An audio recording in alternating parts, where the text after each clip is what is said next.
Now, when it comes to buying and selling art, some people have said that they don't understand the high prices put on contemporary pieces. This piece, for instance, by the British artist Tracey Emin, was bought for $250,000 by the collector Charles Saatchi back in 2000. It's now going up for auction this summer, with the auctioneer saying that it could fetch as much as $2 million. That could be a 700% on your return on investment if you bought it originally. We've certainly seen some eye-watering prices being paid this year. For instance, an auction at Christie's in New York just last month brought in a record $745 million. The US painter Barnett Newman's Blackfire, painted back in 1961, fetched $84.2 million, and a 1984 triptych by Francis Bacon of his companion John Edwards was sold for nearly $81 million. And well, adding to this tally, just over $66 million, this untitled piece by Mark Rothko from 1952 was also one of the big catches at that auction. I'm now joined for a bit of a debate on the art world by the art dealer and gallery owner Helly Nahmad and the art historian Susie Hodge, the author of How to Survive Modern Art. And indeed, I have your book here. It's an interesting read. First of all, let's start out with you, Helly. We've known each other for some time, and your family's been involved in the art world for a long time. You've watched it change over generations. Are these prices not just ridiculous? Some prices are ridiculous, and some prices aren't ridiculous. And I think that the way to differentiate is there's a very strong element of fashion, which plays a big role in prices. And then there's paintings which are truly great and have had the time to mature. And so those paintings, if you like, are one-offs and very important works of art. So we're talking, for instance, Francis Bacon's, Lucian Freud's, the big names of the sort of last century. Yeah. Are they worth $80-odd million, though? I mean, really? Is anything worth $80 million? That's another question. I mean, people buy houses and football teams and horses and lots of things for $80 million. And I think that if you're going to buy something for $80 million, which is tangible, a tangible asset, then if you want to buy one of the greatest works of art of mankind, which could never be replaced, then $80 million could be seen as reasonable. Now, Susie, I've got your book here, and I've just taken one look at the front cover, and I believe that is a Lucio Fontana, is it? It is. Right, so this is very minimalist stuff. We're talking about a canvas with one slash down the middle. These go for millions as well. Are they worth it? They're worth it to the people who pay for it. Art is what you pay for it. They're paying for ideas. We've always paid for ideas. Even though we might look back, a lot of people look at art and think you must look at the skill.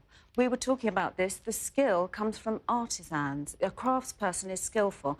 An artist supposedly has these amazing ideas, and they have to stand the test of time. A lot of contemporary artists we're talking about now haven't stood that sort of unspoken time of being relevant for 40 years. This is the key thing. We're talking the sort of famous sort of Brit art movement that we've seen recently, Charles Saatchi's collectible names, if you like, Tracey Emin's bed.